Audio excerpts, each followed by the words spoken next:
The government's been making tall claims about the effort that's gone into security and railway modernization over the past 9 years. Rahul Shrivastava, National Affairs Editor, joins us from track renewal, maintenance, track upgradation, wielded rails.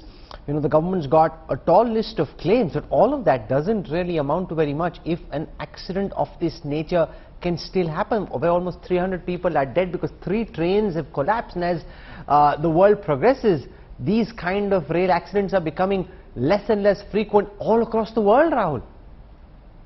Yes, Rahul. If you see the Japanese bullet train, Shinkansen, there has not been a single collision or fatality in, although it has carried some 50 million people.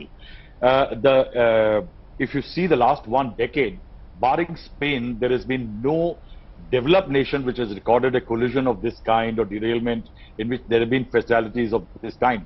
Such incidents in the last 1 decade have been recorded in Congo, Cameroon, and say something like Taiwan, but none of the other developed nations. And that is why there are questions being definitely asked. The government says that, sources are saying that it inherited in 2014 an extremely crumbling railway system in which the unmanned gates and there were several other problems, and the anti-collision system was in its very nascent stages, was not properly tested. A lot has been done, but it also is the densest railway system in the world, and in that it's a huge task for the government to eventually take charge of it. There have been some very discordant notes. In fact, the RJD, for example, has come out with a very strong criticism, but and Mamata Banerjee of the TMC, though questions need to be asked, but it is also a fact, Rahul, if we have seen, over the last 2 decades, we saw that the railway ministry was largely that one of those typical handouts given to the dominant coalition partners. And the idea at one time, which we saw in 2014-15, the railway officials used to complain that there were too many trains launched with separation between the trains too little without an anti-collision system, and the railway tracks wasn't modernized or changed for decades, and it was an extremely crumbling system which could not handle the frequency of trains or the load of the passengers as far as the track is concerned. The government is making claims, but that post-mortem will come later. The Prime Minister took a meeting yesterday, and in which all these issues have been discussed. The Prime Minister, in fact, in his earlier Pragati meetings also has been taking review of the progress railway is making. But the fact, one interesting element which we are speaking to the Odisha government source and others, that there has been no discordant note as far as the rescue effort between the government of Odisha and the centre is concerned. If I look at the kind of details that the Odisha government is sharing constantly with the media and also with the centre, they are providing regular bulletins, and they are saying that 9 NDRF teams, 5 ODARF teams, 24 fire services, more than 100 medical teams, more than 200 ambulances are already in operation, with Chhattisgarh and several other neighboring states contributing in it. I think one of the biggest worry remains, as the latest report which has just come in says, that rescue operation in one coach is still a bit of a problem. Okay. But they say so that let me put that question to OP Singh. OP Singh has been, he's been former Director General of the NDRF, that's the National Disaster Response Force.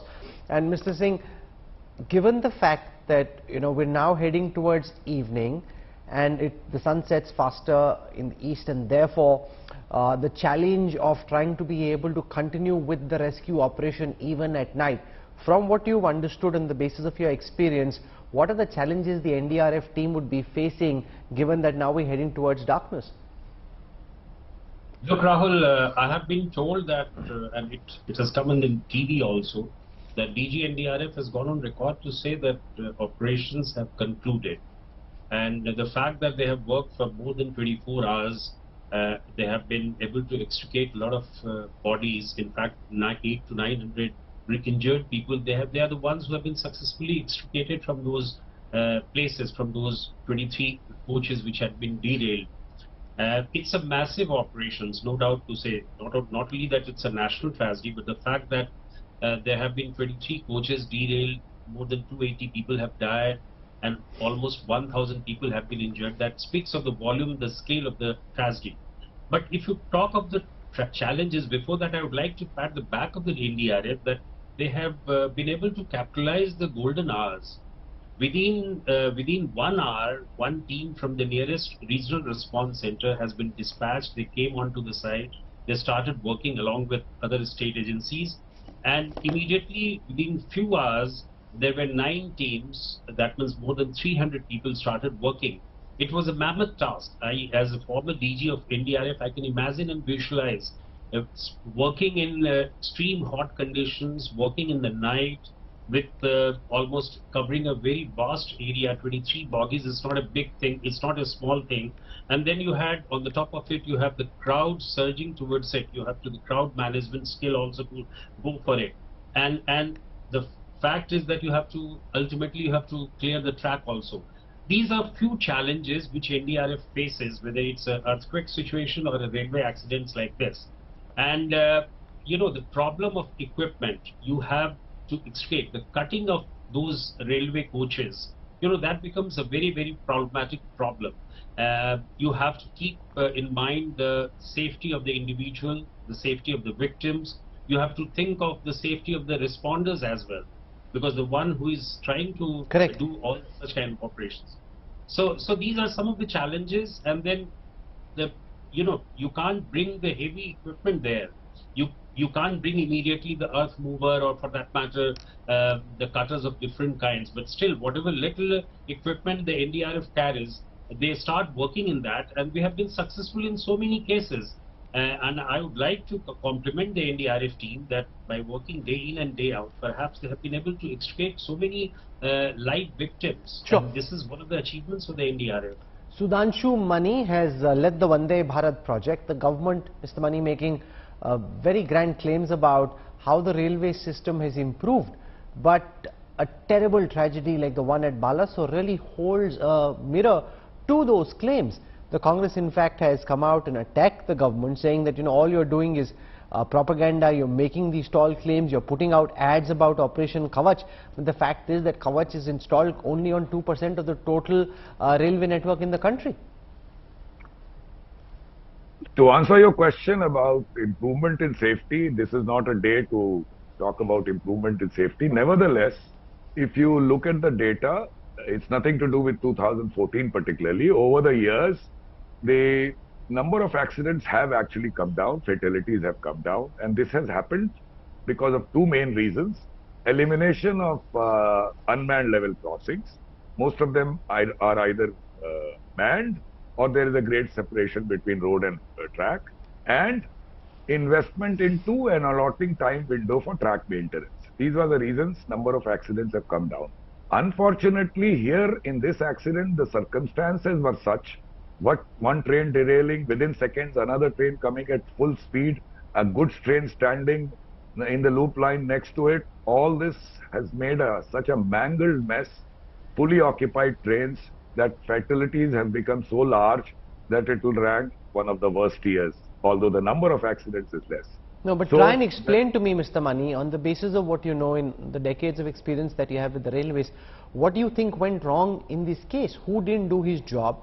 What system didn't operate the way it should have for 3 trains to collide with each other in this way? So it's basically a collision of 2 trains. A third one was standing on a line which came as the coaches capsized. That also came in the ambit. There have been conflicting reports, and I have also gone by talking to some railwaymen and media reports. First, it was one train was coming at this wayside station. Couple coaches derailed. Within seconds, a train came from the other end and they collided.